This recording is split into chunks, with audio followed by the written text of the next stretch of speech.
अपन बात कर रहे थे एक चर वाले रैखिक समीकरण की।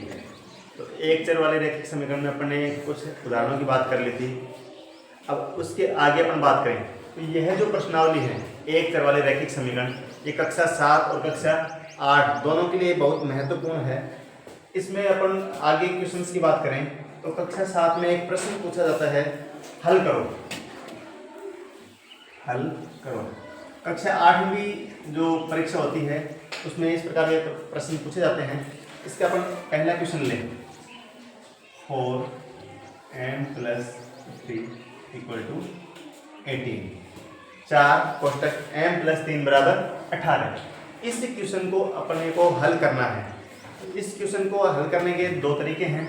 सबसे पहला तरीका तो ये है कि इस 4 का अपन दोनों पक्षों में भाग दे दें। तो जब 4 का दोनों पक्षों में भाग देंगे तो यहाँ से 4 हट जाएगा। सॉल्यूशन लिखें इसका, 4 का दोनों पक्षों में भाग देने पर, जब 4 का दोनों पक्षों में भाग देंगे तो लेफ्ट हैंड साइड में जब अपन भाग देंगे तो यहाँ से हो जाएगा 4m + 3 / 4 और ये आ गया 18/4। यहाँ पे 4 से 4 कट गया, तो ये बच गया अपने पास m + 3 = 18/4। अब सरल समीकरण जब भी अपन एक चर वाले सरल समीकरण को हल करते हैं तो अपने को जो चर राशि उसका मान निकालना होता है। तो अपन ने पढ़ा था कि जिसका मान निकालना होता है उसको अपन एक तरफ रखते हैं और बाकी अचर पदों को एक तरफ, चर पदों को एक तरफ और अचर पदों को एक तरफ। तो यहाँ से अपन पक्षांतरण करें, पक्षांतरण करने पर तो ये जो 3 है प्लस का 3 है ये राइट हैंड साइड में जाएगा, तो इसका पक्षांतरण करेंगे तो ये हो जाएगा -3। अपन लिखेंगे m = 18/4 - 3। अब यहाँ से अपन इसको हल करें तो इसके बटा में अपन 1 मान लें। अब देखो यहाँ पे दोनों के हर जो हैं वो अलग अलग हैं, तो अपने को एलसीएम लेना पड़ेगा। एलसीएम लेने पर जब अपने एलसीएम लेंगे तो 1 और 4 का एलसीएम आ गया 4। अब 4 में 4 का भाग देंगे तो कितने बार जाएगा, एक बार। 1 को अपन गुणा करेंगे 18 से, बीच में चिन्ह है माइनस का। अब 4 में 1 का भाग देंगे तो 4 बार जाएगा, 4 गुणा करेंगे 3 से, तो 4 × 3। इसको अपन हल करें आगे तो ये आएगा अपने पास, ये आएगा अपने पास 18 - 12/4। अब 18 में से 12 घटाएंगे तो आएगा अपने पास 6/4। अब इसको यदि अपन आगे काटें तो 3 दूनी 6, 2 तिया 6, सॉरी 2 तिया 6 और 2 दूनी 4। m का जो मान है ये आ गया अपने पास 3/2। ये अपने इस प्रश्न का उत्तर हो गया।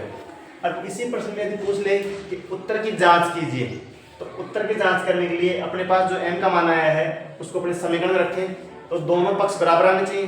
यदि लेफ्ट हैंड साइड और राइट हैंड साइड दोनों बराबर नहीं आएंगे तो अपना उत्तर क्या है, गलत है।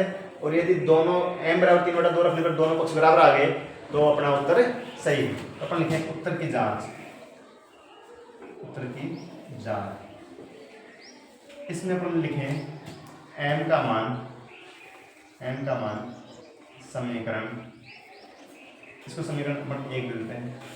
समीकरण 1 में रखने पर, 1 में रखने पर अपन m का मान इसमें रखेंगे 4 कोष्टक, m की जगह पे अपन रखेंगे 3/2 + 3 = 18।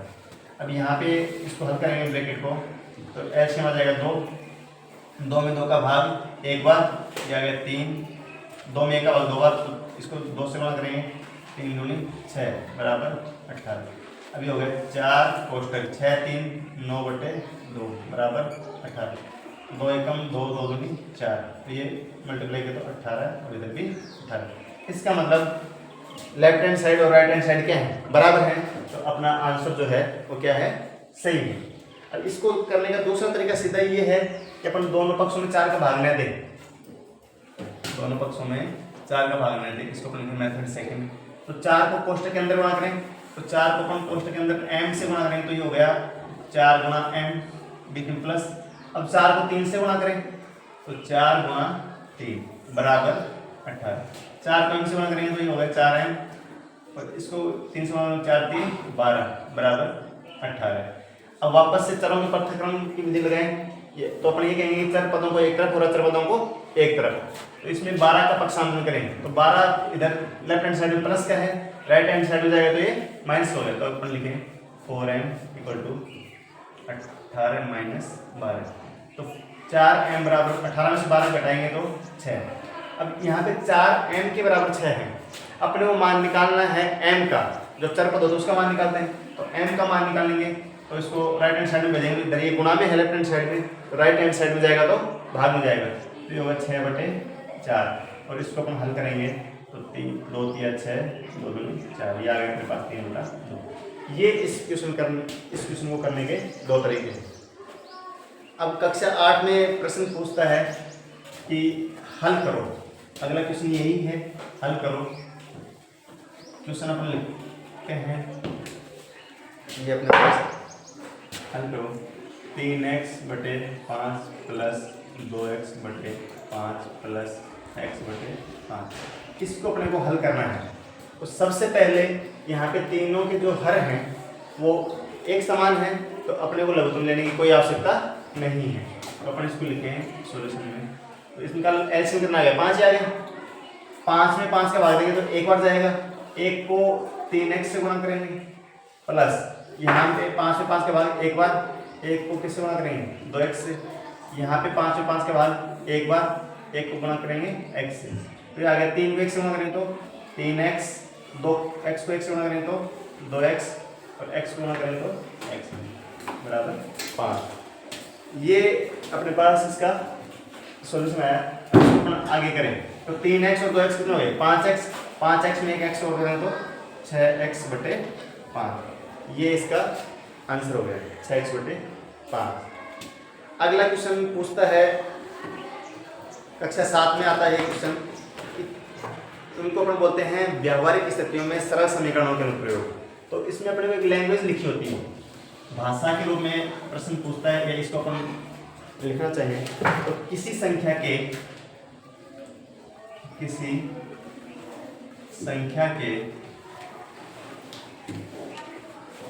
तिगुने, किसी संख्या के तिगुने और 11 का योग, किसी संख्या के तिगुने और 11 का योग 32 है, तो वह संख्या ज्ञात करो। वह संख्या ज्ञात करो। इस प्रकार के प्रश्नों को करने के लिए अपन सबसे पहले कोई संख्या मानेंगे, x मान सकते हैं, y मान सकते हैं, z मान सकते हैं, a b c कुछ भी मान सकते हैं। तो सबसे पहले अपन माने, इसको हल करें तो अपन लिखेंगे माना वह संख्या x है। माना वह संख्या क्या है, x है। अब जैसे जैसे सवाल कह रहे हैं वैसे वैसे अपन लिखते जाएंगे और अपने पास एक सरल समीकरण बनेगा। उस सरल समीकरण को अपन हल करके उसका आंसर निकाल सकते हैं। तिगुने का मतलब है 3 गुना। तो माना वह संख्या क्या है x। अब x का तिगुना तो अपन लिखेंगे 3x प्लस और 11 का योग। तो योग का मतलब प्लस कितने का, 11 का। इन दोनों का संख्या के 3 गुने और 11 का योग जो है वो कितना है, 32 है। ठीक है। तो अब जैसे अपन ने इसको लिखा समीकरण रूप में, तो अपने पास सरल समीकरण बन गया। इस सरल समीकरण को अपन हल करेंगे तो वापस से वही विधि लगाएंगे, चरों के पृथक्करण की विधि से। चरों के पृथक्करण की विधि से, चरों के पृथक्करण की विधि से। तो इस 11 को अपन राइट हैंड साइड में भेजेंगे तो ये हो जाएगा माइनस का 11, तो ये 32 माइनस 11। 3x बराबर 32 में से 11 घटाएंगे तो अपने पास बचेगा 21। 32 में से 11 घटाएंगे तो अपने पास क्या बच जाएगा, 21। अब 3x के बराबर कितना है, 21। अपने को मान निकालना है किसका, x का। तो x का मान निकालेंगे तो x के गुणा कितना है 3। इसको अपन राइट हैंड साइड में भेजेंगे तो भाग में जाएगा तो 21/3। और जब 21 में 3 का भाग देंगे कितनी बार जाएगा, 7 बार। तो x का मान कितना आ गया, 7। तो जो संख्या है वो अपनी कितनी है, 7। अब इसको हल करके देखें। संख्या है 7, 7 का 3 गुणा करें तो 7 दिया 21 और 21 में 11 जोड़े तो योग अपने पास कितना आता है, 32 आता है। तो इस प्रकार के इन क्वेश्चंस को हल किया जाता है। अब कक्षा 8 में प्रश्न पूछता है बोर्ड परीक्षा में सरल समीकरण के, तो एक क्वेश्चन अपन और करके देखते हैं, उसके बाद में अपन नेक्स्ट वीडियो में बात करेंगे। अगला क्वेश्चन है,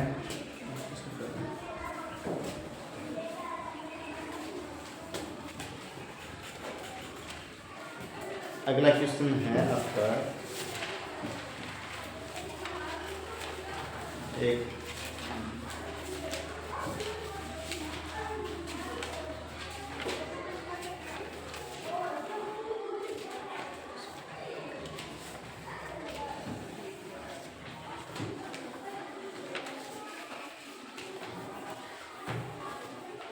अगला क्वेश्चन है 3 समीकरण 3 5z minus 7 minus 2 into 9z minus 11 बराबर 4 इंटू 8z माइनस 13 माइनस 17 को सरल रूप में बदलते हुए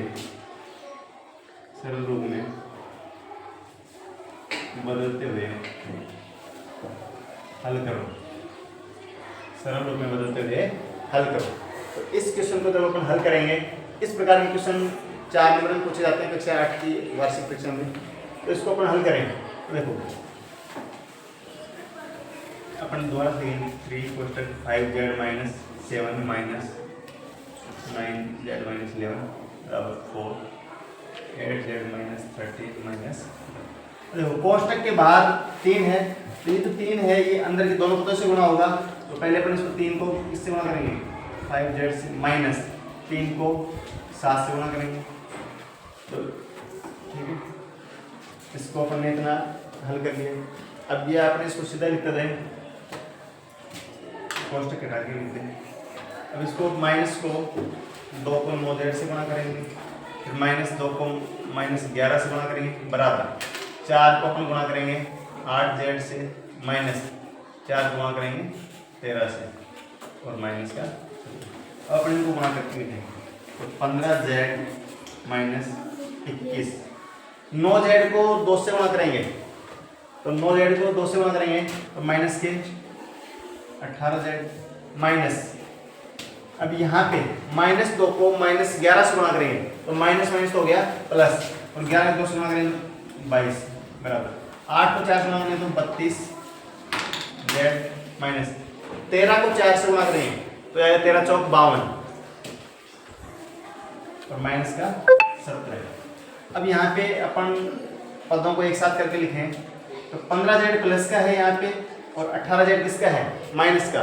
तो 15z में से 18z को घटाएं अपन, तो अपने पास बचेगा माइनस का 3z, 22 प्लस का है और 21 माइनस का, तो यहाँ से अपने पास बच जाएगा 1। इधर अपन बात करें तो 32z माइनस के 52 और माइनस के 17, तो इन दोनों को जोड़ेंगे। तो जब संख्याओं को जोड़ते हैं, यदि दोनों संख्या माइनस की हैं तो जोड़ने पर उनका जो योग आता है वो माइनस का ही रहता है। तो माइनस के 52 और माइनस के 17 जोड़ेंगे तो माइनस के 69। अब अपन वापस से चरों के पृथक्करण मिल गए, चरों के पृथक्करण से, तो चरों के पृथक्करण से करें तो चर पदों को एक तरफ और अचर पदों को एक तरफ करेंगे। देखो माइनस 3z पहले से है, ये 32z जो है ये लेफ्ट हैंड साइड में है, तो माइनस का 32z हो गया बराबर माइनस के 69, ये प्लस का एक राइट हैंड साइड में जाएगा तो माइनस का 1। अब माइनस के 3z और माइनस के 32z इन दोनों को जोड़ेंगे तो ये हो गया माइनस के 35z और इधर हो गया माइनस का 70। अब अपने को माइनस माइनस दोनों साइड में कैंसिल हो गया, 35z बराबर 70 आ गया। तो यहाँ से अपन z का मान निकालेंगे तो 70/35, 35 से कम 35, 35 70, तो z का जो मान है वो अपने पास आ गया 2। इस प्रकार के क्वेश्चंस को हल करते हैं, बाकी बात करेंगे नेक्स्ट वीडियो में। Thank you.